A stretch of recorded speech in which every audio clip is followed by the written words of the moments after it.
Have you ever tried tracking your mental health before? It's very disconcerting because you start to see patterns that you thought you were aware of, but you didn't realize how much of a pattern it really was until it's actually on paper in front of you, color-coded. I tracked a ton of aspects of my mental health for a very long time, and I only stopped because the act of tracking was actually becoming bad for my mental health. Now, I don't want that to scare you away from tracking your mental health, okay? Because I do think it can be very powerful. You just want to pay attention to how the tracking actually makes you feel.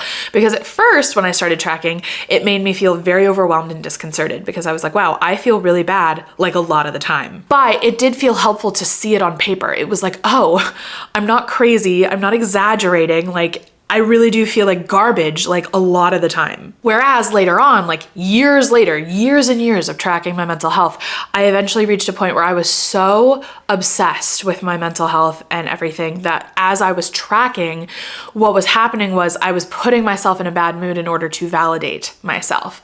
I was like, well, if I track and I'm in a good mood, like what if I'm in a bad mood later and then I'm invalidating myself? So I better like be in a bad mood now. Like a lot of this was subconscious, but it was there and it was a pattern I was noticing. So I ended up stopping tracking my mental health, but not before I created a really, really helpful mental health tracker that I actually sell in my shop. So check it out in the description below and you can get it. I think it's like $9. It is not expensive, but it is incredibly helpful. And today I thought I would just walk you through what it is, how it works, and how to fill it out. So let's go ahead and dive in. Okay, so this is the tracker, the mental health tracker to track your moods, habits, and triggers, because those are the three main things that I have found it really helpful to track. So this is the tracker. This is my little bundle of markers. So I am primarily going to be using these dual brush markers. That's usually what I use to track and color things in. So I've got this stapled up at the top, but you can always 3-ring punch it and stick it in a binder, whatever works for you. But I'm gonna go ahead and flip to page number 1. So basically how you're gonna fill this out is super simple. Grab a pen and you're going to write the month up here at the top. So let's just pretend I am tracking for May. So May 2024, okay? Next, what you wanna do is you need to fill in the key, okay? So this is gonna be your mood color. So you want to identify the moods that you most commonly feel. So I know a big one for me is overstimulated. Another one is exhausted. One might be anxious. Another one could be depressed.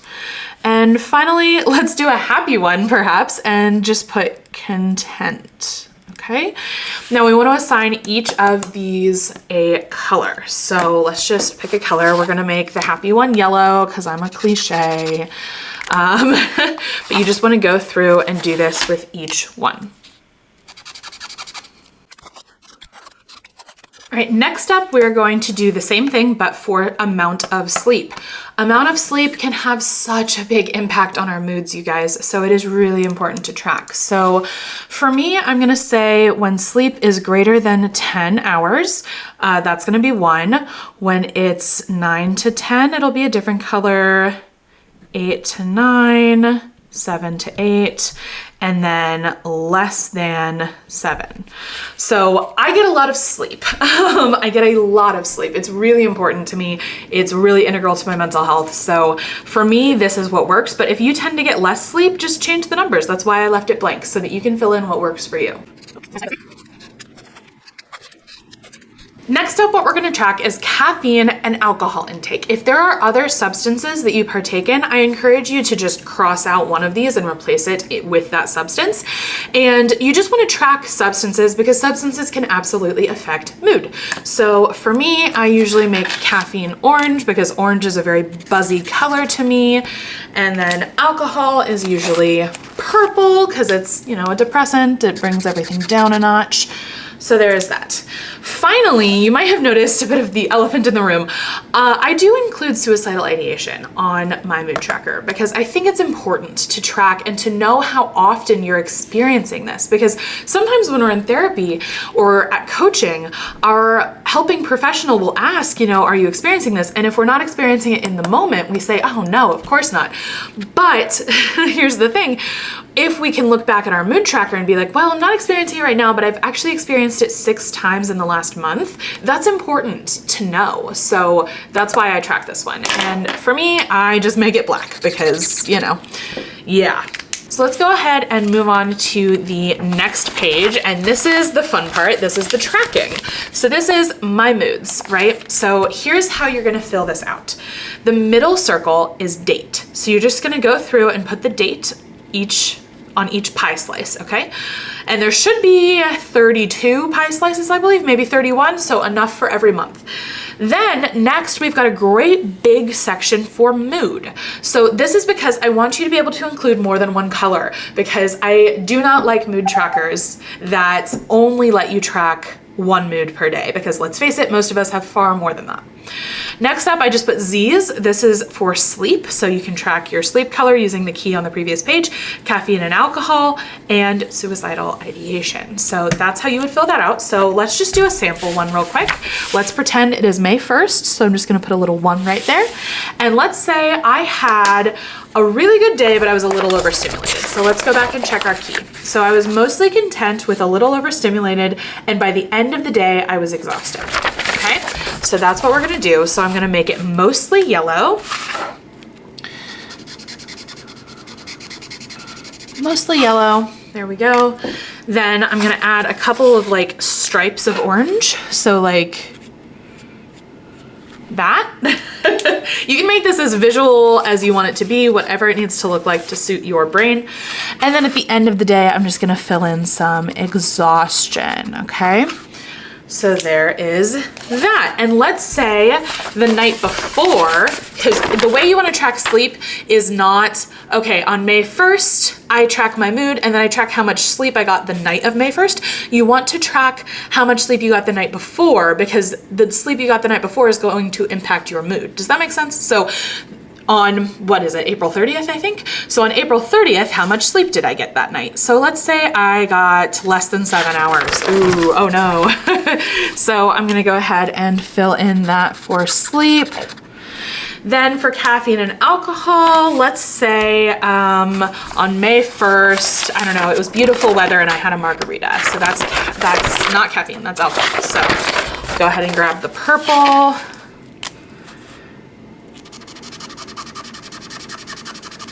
Okay, and I did not have any suicidal ideation on that day, so I'm just gonna go ahead and leave that blank.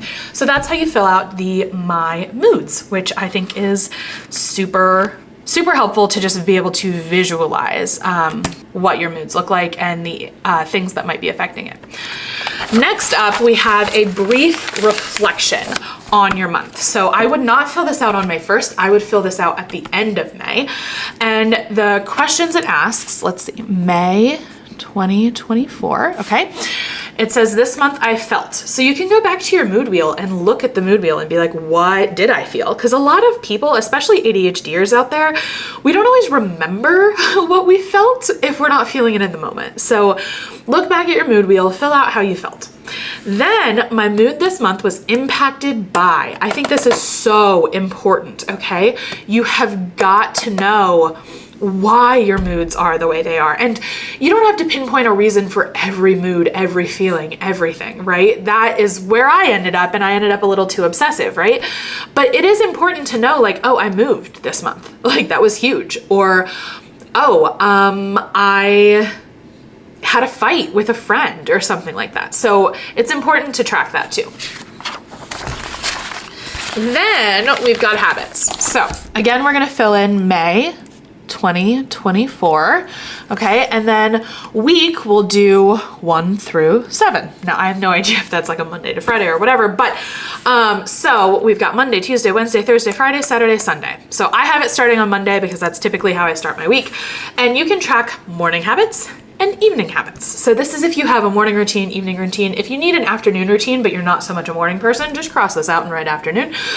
So you can track all kinds of habits. So morning, I'm really trying to brush my teeth more, right? So I would put that one there. I would also put drink full water bottle. Ran out of room, but that's okay. Drink full water bottle. What else? As it's getting nicer outside, I might say go for walk. And let's see, we'll just put coffee on there because that's an easy one. You always want to include an easy habit. I'm always going to reach for my coffee, okay? No freaking doubt. I am going to reach for my coffee. So, that is an easy one that I can get check marks and it'd be great. So let's say this week I brushed my teeth, I did not drink my water bottle, but I did go for a walk and I did have my coffee. So that way you can just track. And in the evening, you can do the exact same thing just with your evening habits. Maybe you want to read, or maybe you like to close out your kitchen at night, you know, whatever you do in the evenings. So that is what that's for. And we've got 5 of them so that even if there's 5 weeks in a month, you've got plenty of those. Finally, the last section in this mental health tracker, let me see if I can get it folded correctly, is my triggers. So if you happen to be a person who has experienced trauma, tracking your triggers can be really powerful, okay? Because before I tracked my triggers, I thought that my emotions were just all over the place for no reason at all. I thought I was just really sensitive to nothing, and like I was just this like huge problem basically. And it was really helpful to say, no, okay, on 5/1/24, let's see, I don't know. I'm trying to think of a good trigger. What happened? That's the first section. What happened? I'm trying to think of a good trigger without getting too personal. Okay, let's go with my arachnophobia. I am terrified of spiders, fun fact. So let's go with that because it's a little less emotionally loaded. So what happened? Saw a spider. Okay, how did I feel? Ringing in ears, panic. Okay, how am I coping? Called husband to kill it.